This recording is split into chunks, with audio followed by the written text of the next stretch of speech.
dizziness, headaches, body aches and pains. I think those are most of them, but they sometimes go from one to the other. They go to the doctor can't find anything wrong with them. Well, familiar with the work of Barbara Mashiniak? Yes, I know her very well. Okay. And she has a book in which she, in essence, was communicated through by the Pleiadians. Yeah, I knew she had the older books. I didn't know if she made any Bringers more. of the Dawn, I think it is. Yeah, that was her first book. One of her 20 years ago. Yes, quite a long time ago. But nonetheless, they were talking about this transition time. Well, whenever, we are in and out of dimensions all the time. We don't realize it, but we do go from one to the other as we shift back and forth. It's natural, but that's not a bleed through. Okay. We have to keep the dimensions separate, especially there are civilizations on these other dimensions. There are people living there that we don't realize. There are smaller dimensions, but these are the bigger ones we're talking about. And I don't see how they could bleed through or how they could merge. That wouldn't make sense with what I've been told. Okay. But then I don't have all the information. That'd be good questions to ask. Now, what about your own life? In other words, can you describe what they kind of coin you as having a certain job, a certain mission from their point of view? Want to talk about that a little bit? Well, when I started with this, they wanted to know if I wanted to do it. This 25 years ago, especially when I got in with the ETs and things. And they wanted to know, they said, do you want protection as you work? And I said, yeah, I can take all the protection I want. So they said, all right, if you're not supposed to go somewhere, you won't be allowed to go out the front door. We'll take care of you. And then they said, as you volunteer to do this work, we'll keep you healthy. And all along, every time they come through, different individuals, they'll say, we will keep you infused with the life force as long as you want to stay in the body and do the work. Because they said I was very important to get the information out. Because I have such a curiosity, I want to know everything. So they wanted to give me as much information as they could. And they keep giving me more and more as a Convoluted Universe comes along, the series. Because every time I think I've got it all, they give me another concept, another theory that I haven't heard of before. But they say we can't know it all. It's absolutely impossible. It's our human brain. It's the mind, not the brain. They said, because the human mind has no concepts to understand these things. So I always say, well, give me as much as you can. And analogies, examples. So they said, we will try, but it's a poor example. But at least we get a little bit about what's going on. So can you talk about any concepts that you've heard recently that are maybe the most wild Oh, they're getting wilder and wilder. What would be an example? Let me tell you a little bit about, you talk about the three waves, and the energy of these pure beings coming in. When they first come into the fetus, they said the energy of the mother has to be adapted to bring the energy in. And so sometimes, because of the difference in the energy of the mother with the incoming energy, that it'll mean the baby will abort or they'll have a miscarriage because the energy doesn't match. So they have to keep trying. So then they will bring in a little more to adapt it. They don't bring in the full energy of that spirit because they found out it will harm it. So as they come in, as they grow, as they become a child and get a little older, a little more of the energy will be brought into the body. And I've talked to people that end up being this kind of a person, and they'll say, yes, my mother had several miscarriages before they were born. They had to adapt the body. So some of the, what we call abductions, are when they take the person on board the craft to put a little more of the energy into the body. It's time to receive more. It's working on the body to adapt it to handle this soul, this energy that's in there. I think that's important for people to know. It does not a negative thing. Yes. Okay. I understand. So, is there anything else that you would like to talk about in terms of the future? So, you must have a pretty positive view of the future. That's what I mean. Don't forget, you create your reality. You create everything in your life. You can't blame anybody else.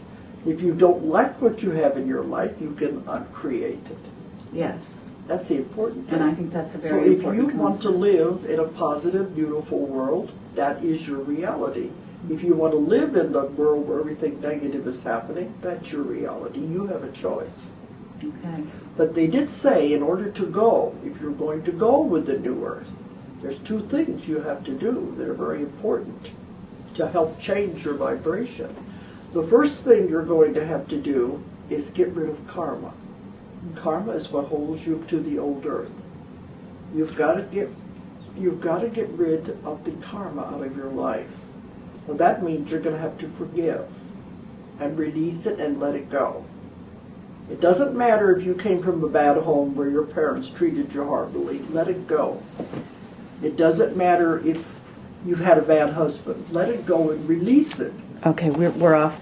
This project was very important. They didn't know if it was going to work or not. But now they said with the critical mass, that was the idea, get enough new souls in here to create a critical mass to swing the odds. They think now we've done it. We've got enough people here, the new souls coming in, the new children, that we can do it. We can pull it off and we can save the earth. And that's why we're going to move on. But now these ones are definitely going to go because this is what they came in to do. The rest of us, if we want to go with them, we have to get rid of the karma because the karma is what holds you to the old earth. And we want to get away from the old earth. You don't want to stay with all the negativity and the catastrophes. So you want to move away from that. You have to get rid of the karma. It just holds you. Karma is a law. You have to do it. You have to goes around, comes around. You have to come back again and complete it again if you don't do it now. Mm-hmm. So in order to get rid of the karma, you've got to forgive. It doesn't matter if you had a bad life. It doesn't matter if you had parents that treated you badly. You learned a lesson. It doesn't matter if you have a horrible husband. You've got to let it go. You've got to release it. The way to do it is release it and forgive them and let it go. And they say, how can I forgive them? You don't know what they did to me. But you have to do it if you want to move into the new earth. So you have to do this even if they have died. You do it on a mental level. I forgive you, I release you, I let you go. Then you have to forgive yourself, which is also not easy. Those two very important things. You have to get rid of the karma if you're going to go. Then you have to get rid of fear. Fear will hold you back. It will hold you to the new earth, the old earth. That's why they said you have to look at things with a different eye. So you don't buy into the fear. The government, the church, everything is controlled by fear. Think for yourself. Ask lots and lots of questions. Then make up your own mind. Don't give your power away to anyone.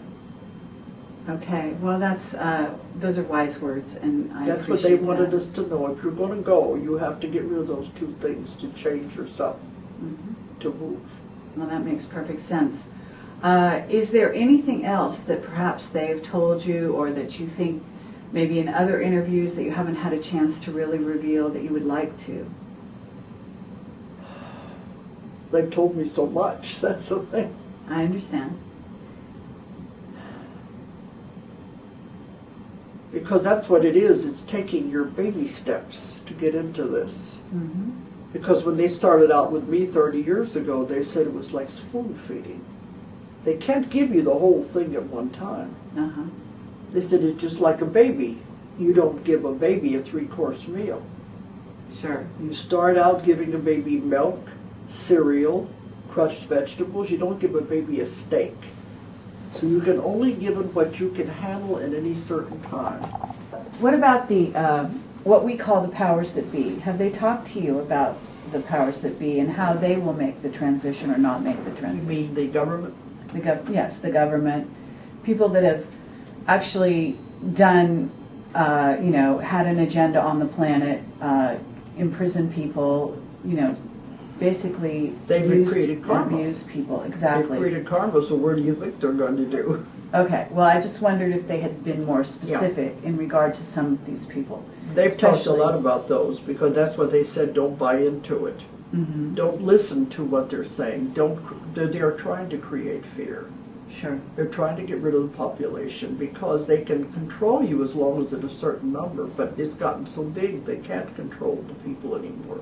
The idea is to get rid of the population and tone it down. And a lot of that is done with what they're doing now. The wars and the food and definitely this so crazy swine flu thing. Mm-hmm. Even the doctors have told me, do not take those shots under any circumstances because you don't know what's in them. But those people are creating fear. When you create fear, you create a great deal of karma. Mm-hmm. And they create a great deal of karma with what they're doing, so they are definitely not going to go. Okay. So they're not going to be happy about the whole thing. But they did say Obama is a light bringer. Did they?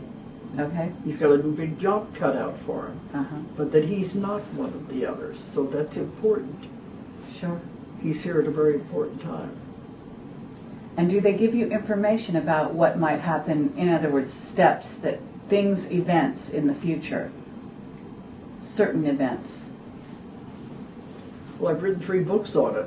On the planet? Yes, on the Conversations with Nostradamus, where we interpreted all of the 1,000 quatrains of prophecies. Oh, okay, and I haven't read that book. So There's three books. Was it accurate? The information it's you got? extremely accurate. It's felt. the most accurate interpretation that has ever been. But the thing is, we are changing the prophecies. Mm-hmm. Because he said, even in the books, if I tell you the most horrible things you could do to each other, will you do something to stop it? Because that's the idea. If you tell someone the future, they can make changes. Because the future is not set in stone. It all depends on the decisions that the people make. In your own life, the decisions you make can make a big influence. Because he said he saw time going out in branches, many different timelines that you could go on. Okay. They would come into what he called a nexus point. At the nexus point was an event that had to occur. And from there on, it branched out again. So if you knew which path you were going on, you could change the future. And he said you don't know the power of your own mind. That's why we can control the future. If you can focus on what you want, peace and harmony, you can have that. But if the power of one man's mind is that powerful, imagine the power of group mind. You get groups of people focusing on peace and harmony and what they really want. The power of group mind is not only multiplied, it is squared. So the power is tremendous.